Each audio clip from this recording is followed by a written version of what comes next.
৭২-এর সংবিধান, যা একটি জাতির মুক্তির স্বপ্ন বাস্তবায়নের প্রতিশ্রুতি ছিল, নাকি এটি ছিল সুকৌশলে ক্ষমতাকে এককেন্দ্রিক করার একটি ভয়ঙ্কর পরিকল্পনা, যে সংবিধান একক নেতৃত্বের ভিত্তি স্থাপন করে। তাহলে আমি বিদ্যুৎ কেন্দ্র বন্ধ করে দিই, পানি দেওয়া বন্ধ করে দিই, আমার পাওয়ার চাই, আমি দেশে উন্নতি করতে চাই, সাফ কথা। আমার বিদ্যুৎ শতভাগ দিই, কমায় ওই 28 ভাগে নিয়ে আসবো। মন্ত্রী পরিষদ থাকা সত্ত্বেও যার কার্যকারিতা ছিল নিছক একটি আনুষ্ঠানিকতা। আজ আমরা জানার চেষ্টা করব কিভাবে এই সংবিধান এত বছর ধরে আমাদের জীবনের একমাত্র রক্ষাকবচ হিসাবে ব্যবহৃত হয়ে এসেছে। সংবিধানের প্রথম ভাগের অনুচ্ছেদ 7-এর 1-এ বর্ণিত আছে, প্রজাতন্ত্রের সকল ক্ষমতার মালিক জনগণ এবং জনগণের পক্ষে সেই ক্ষমতা প্রয়োগ কেবল এই সংবিধানের অধীন ও কর্তৃত্বে কার্যকর হইবে। অর্থাৎ সংবিধান অনুযায়ী রাষ্ট্রের মালিক জনগণ। এখানে সকল ক্ষমতা সরকারের হাতে দিয়ে দেওয়া হলো, অর্থাৎ প্রয়োগ সরকার করবে কিন্তু মালিক জনগণ। তাহলে জনগণ যদি মালিক হয়ে থাকে, প্রয়োগ সম্পূর্ণ সরকারই যদি করে, তাহলে শাসক তো রাষ্ট্রের মালিক হয়ে গেল। কারণ প্রয়োগ করা তো জনগণের হাতে যদি ক্ষমতাই না থাকে, তাহলে শাসক তো ডিক্টেটর হয়ে উঠবে। চতুর্থ ভাগের প্রথম পরিচ্ছেদের অনুচ্ছেদ 48-এর 3 এই সংবিধানের অনুচ্ছেদ 56-র 3 দফা অনুযায়ী কেবল প্রধানমন্ত্রী ও 95 অনুচ্ছেদের 1 দফা অনুসারে প্রধান বিচারপতি নিয়োগের ক্ষেত্র ব্যতীত রাষ্ট্রপতি তাহার অন্য সকল দায়িত্ব পালনে প্রধানমন্ত্রীর পরামর্শ অনুযায়ী কার্য করিবেন। অর্থাৎ এখানে বোঝানো হয়েছে যে রাষ্ট্রপতি তার সকল ক্ষমতা প্রয়োগ করবেন প্রধানমন্ত্রীর পরামর্শ অনুযায়ী, শুধুমাত্র প্রধান বিচারপতি নিয়োগ এবং প্রধানমন্ত্রী নিয়োগ ব্যতীত। কিন্তু আমরা যদি দেখি যে প্রধানমন্ত্রী কে হন, সংখ্যাগরিষ্ঠ যে দল থাকে সেই দলের আস্থাভাজন ব্যক্তি প্রধানমন্ত্রী হয়। অর্থাৎ সংসদের যারা সংখ্যাগরিষ্ঠ থাকে তারা ঠিক নিজেদের মধ্যে আলাপ আলোচনা করে যে কাকে প্রধানমন্ত্রী হওয়া উচিত, এবং তো ইট ফিক্স থাকে যে কে হবে প্রধানমন্ত্রী এবং রাষ্ট্রপতি তাকেই প্রধানমন্ত্রী বানাতে হয়। এছাড়া প্রধান বিচারপতির বিধানে বলা হয়েছে রাষ্ট্রপতি তার ইচ্ছা মতো যাকে ইচ্ছা পছন্দের মতো ব্যক্তিকে প্রধান বিচারপতি বানাতে পারিবে। কিন্তু প্রধান বিচারপতি যে রাষ্ট্রপতি যাকে তার নিজের পছন্দের মতো ব্যক্তি বানাবে, এখানে কিন্তু কোনো আলাদা কোনো বিধান নেই যে রাষ্ট্রপতি এখানে কি প্রধানমন্ত্রী পরামর্শ নিয়েছেন কি না, অর্থাৎ তদন্ত করার কিন্তু সুযোগ নেই।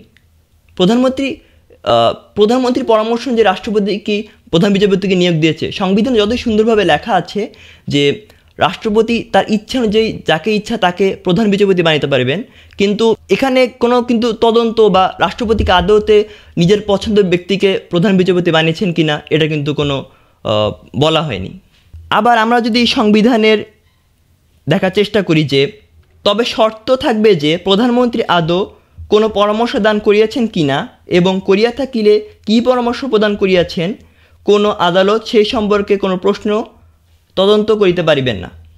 অর্থাৎ প্রধানমন্ত্রী রাষ্ট্রপতিকে কী পরামর্শ দান করেছেন এটা আদালত জিজ্ঞেস করতে পারবেন না। অর্থাৎ প্রধানমন্ত্রী যদি রাষ্ট্রপতিকে পরামর্শ দেয় যে সেনাপ্রধানকে নিয়োগ করো, বিমান বাহিনী প্রধান নিয়োগ করো, অর্থাৎ বাহিনী যে প্রধানগুলো এগুলো তার নিজের দলকে লোককে নিয়োগ করলো, দুর্নীতিবাজ ব্যক্তি এদেরকে নিয়োগ করো, রাষ্ট্রপতি তাকে নিয়োগ করিবে। এবং তারা যে আসলে দুর্নীতিবাজ, যে প্রধানমন্ত্রী তার কী পরামর্শ দিয়েছিল যে এই আইনটি সাইন করো, এই বিধানটা জারি করো, এইগুলো রাষ্ট্রপতিকে আসলে কী পরামর্শ দিয়েছিল এটা আদালত রাষ্ট্রপতির কাছে জিজ্ঞেস করতে পারবে না কোনোভাবেই। তাহলে কি হলো, প্রধানমন্ত্রী এখানে একটি চরম ক্ষমতা ভোগ করলো। কিভাবে? যে তার পছন্দের ব্যক্তিকে সে নিয়োগ করতে পারছে, আবার তাকে কেউ জিজ্ঞেস করতে পারছে না, যার ফলে জবাবদিহিতার বিরাট একটি ঘাটতি দেখা দিল। অধ্যায় 11 অনুচ্ছেদ 149 এই সংবিধান অধীনে বিধানবলী সাপেক্ষে সকল প্রচলিত আইনের কার্যকারিতা অব্যাহত থাকিবে, তবে অনুরূপ এই সংবিধানের অধীন আইনের দ্বারা সংশোধিত বা রহিত হইতে পারিবে।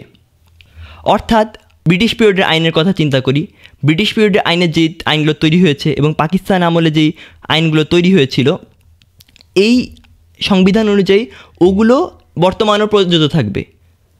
শুধু বিষয়টি হলো সংবিধান এটাকে কার্যকর বলে অনুমোদন দেবে, তাহলে ওটি বর্তমানের জন্য বর্তমানে আইন প্রয়োগ করার জন্য যথেষ্ট হবে।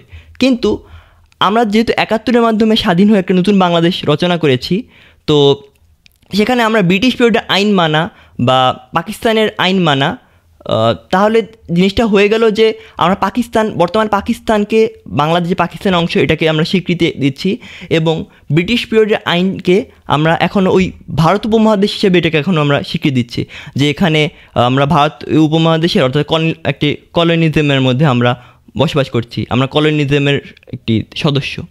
এর পরবর্তী ধারা আমরা যদি লক্ষ্য করি, অধ্যায় ৩, অনুচ্ছেদ ৩২, আইন অনুযায়ী ব্যতীত জীবন ও ব্যক্তি স্বাধীনতা হইতে কোনো ব্যক্তিকে বঞ্চিত করা যাইবে না।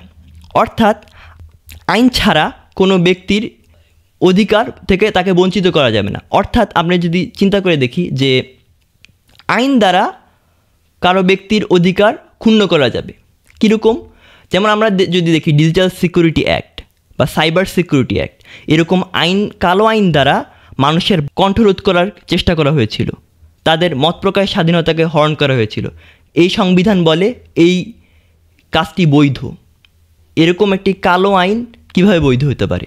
অধ্যায় ৫, অনুচ্ছেদ ৪৭-এর ১-এ বলা হয়েছে, কোনো সাধারণ নির্বাচনের পর সংসদের প্রথম বৈঠকে সংসদের সদস্যদের মধ্য হইতে সংসদ একজন স্পিকার এবং একজন ডেপুটি স্পিকার নির্বাচন করিবেন, এবং এই দুই পদের কোনো শূন্য হইলে ৭ দিনের মধ্যে কিংবা ওই সময় সংসদ বৈঠকরত না থাকিলে পরবর্তী প্রথম বৈঠকে তাহা পূর্ণ করিবার জন্য সংসদ সদস্যদের মধ্যে একজন নির্বাচন করিবেন।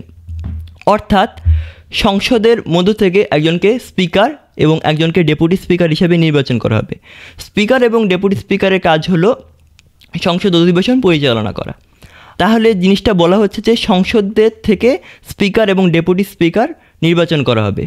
তাহলে সংসদের মধ্যে যেহেতু সংখ্যাগরিষ্ঠ দল আমরা যদি দেখি বেশি, সবসময় তো তারাই বেশি থাকে যারা সরকার গঠন করে, তো সংসদকে কীরকম যে, অর্থাৎ আমরা যদি দেখি সরকারি দল যারা নির্বাচনে এই স্পিকার বা ডেপুটি স্পিকার নির্বাচনে দাঁড়া করানো হলো, তাদের সরকারি দল ভোট দিলে কিন্তু জিতে যাচ্ছে। এখানে বিরোধী দল যে ভোট দিলে, বিপক্ষে ভোট দিলে যে কোনো কার্যকারিতা হবে না, অর্থাৎ তাকে হারানো যাবে না বা তাকে বাদ দেওয়া যাবে না। এখানে বিরোধী দল যদি তাদের কোনো ব্যক্তিকে স্পিকার বা ডেপুটি স্পিকার হিসেবে পদপ্রার্থী দেয়, তাহলে কিন্তু তারা কিন্তু আসতে পারছে না ক্ষমতার মধ্যে। কারণ কি, এখানে সংখ্যাগরিষ্ঠ দল কিন্তু তার পক্ষে কিন্তু ভোট দেবে না। অধ্যায় ৫-এর প্রথম ভাগে বর্ণনা করা হয়েছে অনুচ্ছেদ ৭০-এ যে সংসদ সদস্য বিলুপ্ত হবে কিভাবে, যদি সংসদ সদস্য এমপি সে পদত্যাগ করে, এছাড়া সংসদ অধিবেশনে নিজের দলের বিপক্ষে ভোট দিলে, অর্থাৎ যদি এমন হয় সরকার দল থাকে, সরকার দলের বিপক্ষে সরকারের বিপক্ষে যদি ভোট দেয় যে কোনো বিষয় নিয়ে, অনাস্থা প্রস্তাব যে সময় উঠে সংসদে, সরকারকে শান্তিপূর্ণভাবে আমরা নামানোর চেষ্টা করি, তাহলে সরকারের বিপক্ষে ভোট দিলে কিন্তু সেই ব্যক্তির এমপির আসন বিলুপ্ত হচ্ছে, তার যে ক্ষমতা, সে যে এমপি সেটা কিন্তু বিলুপ্ত হচ্ছে। যার ফলে এমপিরা কিন্তু একটা আতঙ্কে থাকছে যে আমি সরকারের বিপক্ষে ভোট দিলেই তো, আমার দলের বিপক্ষে ভোট দিলেই তো আমার ক্ষমতা শেষ। এজন্য তারা কি করছে, তারা ভোট দিতে পারে না তাদের ক্ষমতা থাকার জন্য, যার ফলে সরকার শান্তিপূর্ণভাবে পতন ঘটানো যায় না, প্রয়োজন পড়ে বিপ্লবের। সুতরাং আমরা মোটা দাগে যদি বলতে চাই যে এই সংবিধানের সকল কিছুই একটি ফ্যাসিবাদকে ধারণ করে, ফ্যাসিবাদকে পুঁজি করে। তাই এই সংবিধান বাংলাদেশের জন্য মোটেও কাম্য নয়, এদেশের জনগণের জন্য মোটেও কাম্য নয়। তাই আমাদের বিশেষ অনুরোধ হবে সরকারের কাছে যে এই সংবিধান অনতিবিলম্বে বাতিল করা হোক। ধন্যবাদ সবাইকে।